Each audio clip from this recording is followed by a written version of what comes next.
kuna kitu kimoja kinaitwa upendo. Ukishikilie uwe baba wa upendo. Upendo ndio nguvu yako. Niliwahi kutembea katika matembezi ya jumuiya. Sasa wakati natembea kwenye jumuiya, mimi kama unavyoniona hapa, wakati mwingine na matani na kwa matani anaweza kuuliza hata maswali ambayo kutegemea. Sasa tukatembea katika familia fulani, nikamuuliza mwanamke. Kamuuliza, leo mlipoamka asubuhi, mume wako amekwambia I love you? Wapendwa, hapo ndio niona mambo ya maajabu. Mwanamke baada ya kusikia nimuuliza swali lile, hakunijibu. Alijibu kwa machozi. Ndio akaanza kulia pale, tuko kwenye matembezi ya jumuiya. Hata mume wake pale akafuata achana hivyo. Achana tuendelee na mambo mengine. Na mwanamke akatulia tukiendelea na. Lakini watu walitafakarisha kaniambia fuata kila mtu ujui. Labda huyu mwanamke wakati amelia pale, ulipomwambia neno hili, labda alikumbuka kipigo alichopata jana. Ulipogusia upendo, ukagusia kitu ambacho ananyimwa kila siku. Na ikabidi alie pale mbele yako kuelezea kwamba hapa hakuna upendo. Sasa baba, hiyo ni siri ndogo sana. Upendo, penye upendo pana furaha. Penye upendo hapana huzuni. Pale ulipopangwa baba kituo chako cha kazi, na kuomba Mwenyezi Mungu akubariki katika jambo hili. Ukose yote lakini angalau upendo ushikilie.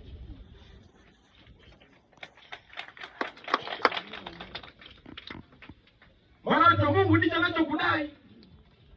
Kumbuke Yesu Kristo alipokuwa anamuuliza nani, anamuuliza Petro. Anamwambia Petro, wanipenda kuliko hawa? Anamwambia ndio Baba, nakupenda. Ndio tunza kondoo wangu. Mara ya kwanza. Mara ya pili, Petro, wanipenda kuliko hawa? Ndio Baba, nakupenda. Tunza kondoo wangu. Anamuuliza mara ya tatu, Petro, wanipenda kuliko hawa? Petro mpaka anakuwa na huzuni. Sema Baba, wajua kwamba nakupenda. Lakini Yesu anamwambia, chunga kondoo wangu. Tumsifu Yesu. Maana yake ni nini? Maana kama unanipenda mimi niliyekuita, penda nao watu na watu. Kama unanipenda mimi, anza yangu sikia, Mungu angamia. Kama unanipenda mimi niliyekuita, wapende watu wote na watu.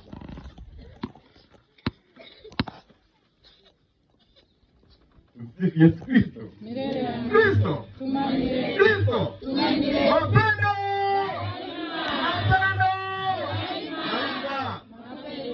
Hiyo mapendo ndicho tunachodaiwa kwa Mungu.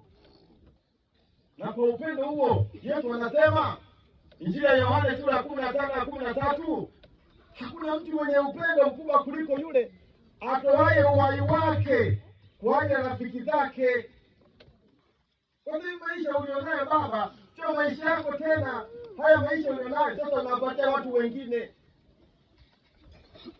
Ulipokuwa na wewe ulikuwa unafikiria kazi yako, sashi yako, unafikiria mambo ya tayari na kupambana kivyako vyako, lakini ukishaingia kwenye upadre, vitu unayobeba sio wako tena. Unaanza kubeba vitu za watu wengine.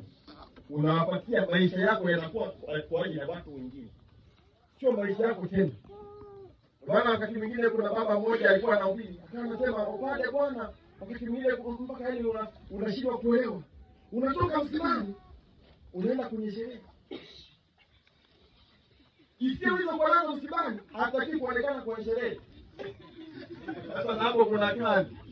Unapokaa Kristo na wabatiza, Petro anaonekana na kubatiza kwa jina la Baba na Mwana na Roho Mtakatifu. Watu wanashangilia, lakini hapo tayari washapigiwa simu kwamba kuna mtu inabidi aende muziki. Sasa unaishi maisha ambayo unaona hata maisha sio ya kwangu tena. Maana unaanza kucheza na mudi za watu. Tumsifu Yesu Kristo. Kwa hayo ndio maisha ambayo unaenda kuyatoa. Ndio upendo wako. Usitafute vitu vikubwa, upendo wako ni huo. Toa maisha yako kwa watu wengine kama Bwana wetu Yesu Kristo alivyotufundisha hata akafikia hapa msalabani. Kwa ni fundisho kwamba ameyatoa maisha yake kwa ajili yetu sisi ili tupone. Huyu ni pole sana. sababu ya majira yake sisi tumepona, kwa sababu ya huzuni yake sisi tumekuwa na furaha. Huyo ndio Baba Papiano. Baba Papiano, si Mwenyezi Mungu akubariki katika hilo jambo la upendo, ukawe na upendo. Lakini pia ukumbuke ile waraka wa Mtume Paulo kwa Korinto wa kwanza sura ya 13 aya kwanza hadi 13. Ukumbuke kwamba upendo ndio kitu tunachohitaji kuliko vyote katika utumishi wako.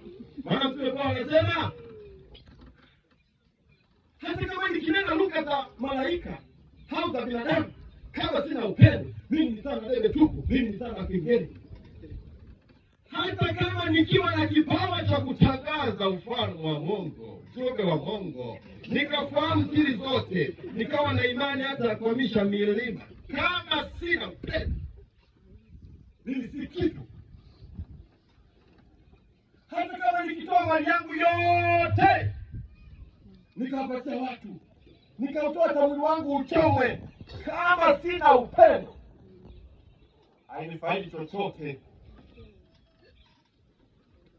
Mwenye upendo huvumilia, mwenye upendo hufadhili, mwenye upendo hana wivu, mwenye upendo hakosi kuwa na adabu, mwenye upendo atafuti mambo yake mwenyewe, mwenye upendo hawezi kumhukumu ya maovu, mwenye upendo si mwepesi wa hasira, mwenye upendo hafurahi uovu. Shangaba akipata mira ukasema na te furahi uovu, sababu tualimshika ukasema na te furahi uovu, tinda kusema sababu ni negos tena kwenda bidii.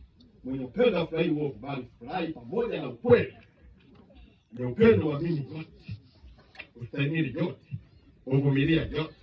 Upendo hauna kikomo kamwe. Kama kuna vifaa vya kusema lugha ngeni, kama kuna elimu nayo itapita, kama kuna kipawa cha kutangaza ujumbe wa Mungu nacho kitapita.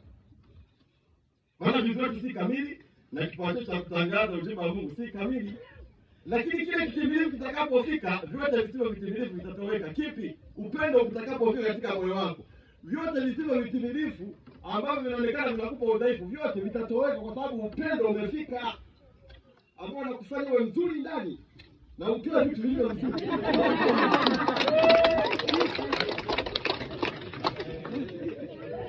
Na ukishapata upendo, utasema kama Mtume Paulo, nilipokuwa mtoto nilizungumza kitoto, kanigambe cha kuja. Ningambe ngambo tima na mimi sasa.